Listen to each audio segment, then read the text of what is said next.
Bref, Amedou, un sujet qu'on a là.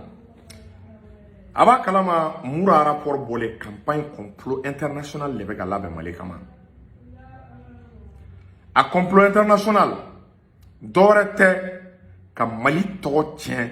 ka Mali negebo diemola diemogo ki ika demet ke Mali la ka Mali esia famu ka diemogo surtout tubabu ka côté ko choku blana. Moura rapport kele wiye galon nana kanga sarasu e fagale ga koroye ku demebagaw shi kana marfa ferama o koroye ku demebagaw bega yugo Mali la ko ni Mali deme o koro de ebe ka contribuer ka population civile le fagaw ko message de di Mourama ko ni komake ni wulimake ka demeta ka nyeshi Mali ma ko ni alama janga population civile itina fen soro Mali la tukuni Moura rapport ibo enseignement ne ona o bolen ko una na kana munga una na sisa galomi no o ka juguna be ko americain ru sendo na kelela ko groupe Wagner min be ga fiet ga tubabula na be ga americain kamana ga Ukraine kelela na le bora ko ga yoro mine Bakhmut americain e diem mina be di Ukraine o ma ko ga Bakhmut ko ka yoro garder et à toi Wagner kana se gado mais kalo saba konna la Wagner ay troupe ukrainien un gain olu gagné américain yi yere ñiningal le gessisa ou be ka ñini ku be galone da dola ko défaiti ka o digérer ko Wagner ka mena be boro de parce que yira ko tension do un moment o ko me Wagner ñam no Prigozhin aleni esia famu et à toi Shoigu no Risuka ministre de la défense ko tension do ko mun yonte fo nawaki bala ibaye ka fo Prigozhin mo ga demander ko ka armundi donc Prigozhin e armu soro no Wagner nyamo yi donc tubabu be nyingal le la sa a armu soro chodi parce que wa calcul la ko Prigozhin aleni Shoigu no Risuka ministre de la défense ko foyongo mbunu yonje ko yusute na minandi est-ce qu'il y a femme Wagner ma donc américain ni nana sa ko sigi ko réfléchir ka galon ta ka dana ko Wagner be ga mina soro cho mina sisa ko risu be ga Mali état de utiliser ça Mali ka mina san jamana o bolo Mali ka mina commander jamana o bolo parce que ni état ni mina commander avec ferima mais ni société privée iba ka fo mina même mina na olute ferima. Donc, comme Mali a maintenant commandé Dieu m'a fait, Dieu jamana wara fait, koko mina acheminé katana e kokata au di Wagner ma Ukraine. Donc, on veut Mali que non seulement pays de transit, mais pays mi n'a pas maintenant ça, koka Wagner koka au renforcer, n'a maintenant ça, kabe maintenant chikata Ukraine. Est-ce qu'il y a pour que kata di Wagner uma, on veut gagner galone dana, bon où est résolution ta. Ni clé d'amadon na ibaro abella beneno agama ka Wagner considéré comme groupe terroriste européen yata français yata objectif est mouné ça nous comme Mali de bega marfa fourni Wagner ma obnu jo dans les jours à venir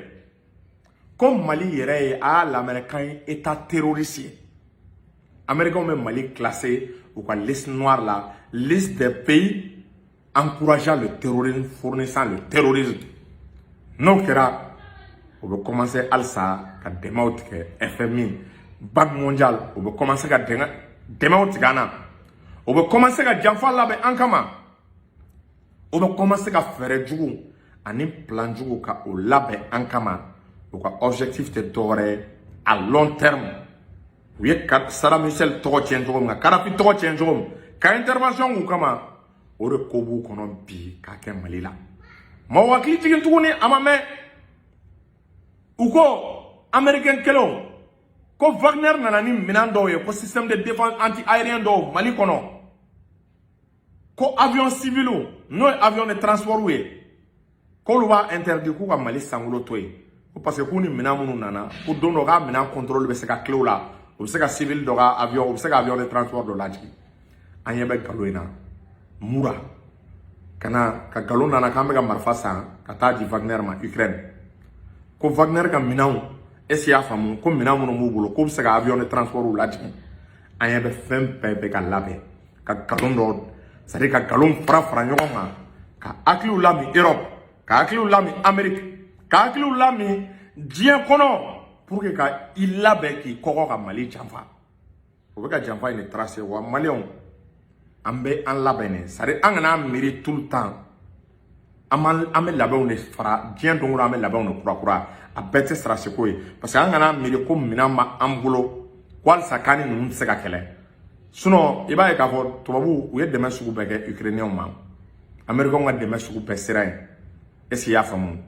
donc yɔrɔ a ma bali est ce que i y'a faamu u ka Ukraine comment Russie ni Ukraine ka kɛlɛ donc ninnu ka intérêt kama des fois i b'a ye k'a fɔ u bɛ diɲɛ principe u bɛ a violer quoi donc o de senfɛ anw de kan ka mun de kɛ sisan parce que an ɲɛfɛ u bɛ ka janfa labɛn u bɛ ka janfa labɛn u bɛ ka labɛn don o don u bɛna continuer k'an tɔgɔ nɔrɔkɔ on peuple malien de kan ka fɛɛrɛ kɛ avec les dirigeants de la transition ala kama a ye nin lamɛn a k'a se a sɛmɛ ninnu ma ala kama an ka jɛ an ka baara kɛ an ka stratégie dɔ bila o stratégie d'abord ça consiste Assimi Choguel ye baara dɔ daminɛ il faut une formation idéologique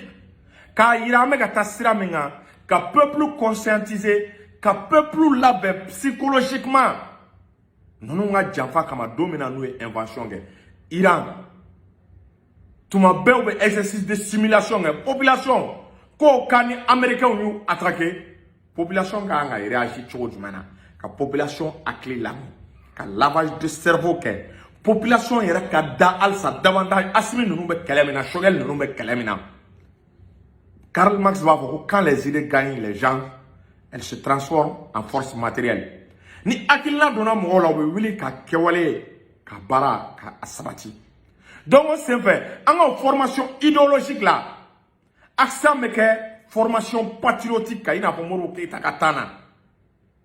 écoles la yɔrɔw la tuma bɛɛ hymne national bɛ da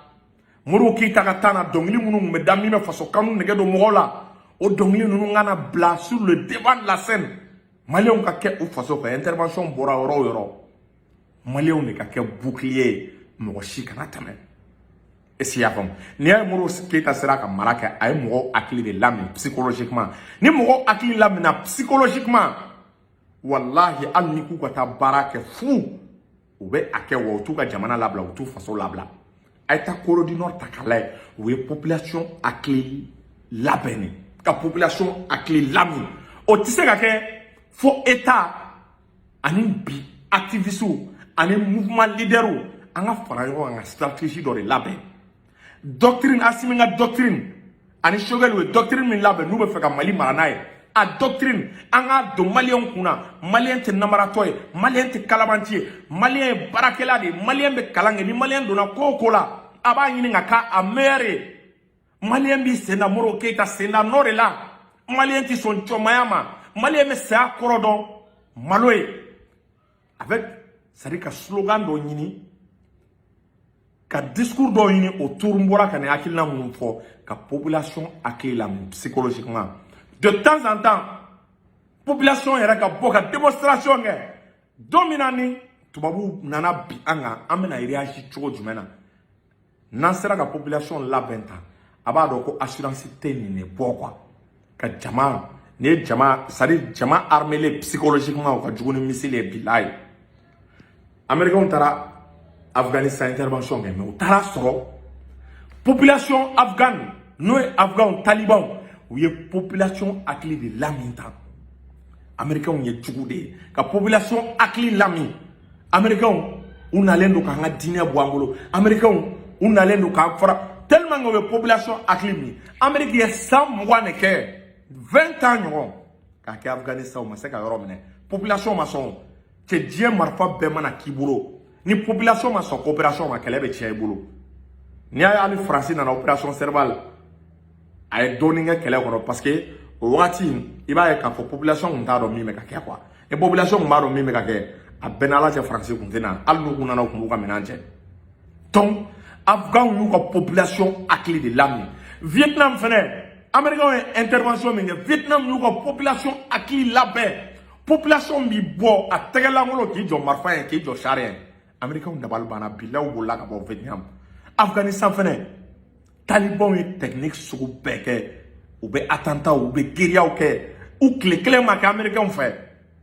Américains de la système donc Afghanistan ma foyer avec vaccin kelen no pour que la Ben Laden localisé mais ma Ben Laden sera là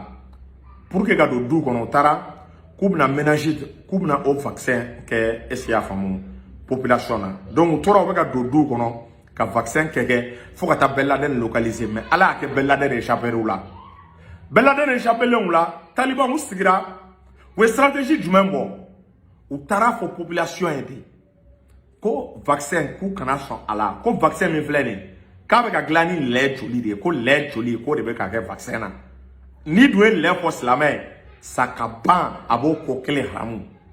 afghan bana ou ka vaccin na o de fait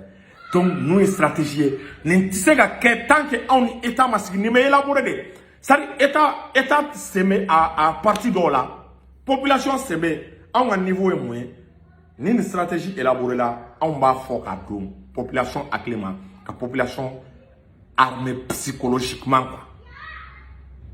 orila nyebe ama fo ngani état ka gré ka baraka surtout na fora ni état ka gré ka baraka nga kuma yere présider ani les 5 colonels ka gré ka baraka anga ni stratégie nous bla en place ni stratégie ou bla là on taille communication ni na bla là en place on taille communication ne ka do mo akli là billahi na e baraketa ka mo armé psychologiquement ku akli lami nous me faga jampa ke ni fere ni système ni où était son coup de cola toi na te songa o ba fo ko ni nana ça dit faut kaburu sinon malien ti son dans le temps ya ke wo malien mutira tubabu bolo colonisation wakati tubabu ye ça dit malien o mega tare ku nindi ko lu be sa ko don mo loye ko problem tolu mara ama ya sera niveau do ma tubabu ye delele ke kwala kama ko kele tolu fanka ko kala ete ko shu be ka boko jugu tellement que malien mo be ka tuera fa ko tubabu tse ko lu mara quoi est-ce y a femme donc on est sans fait mais yoroni ma ada au clocan il va falloir qu'on prépare un plan de riposte un plan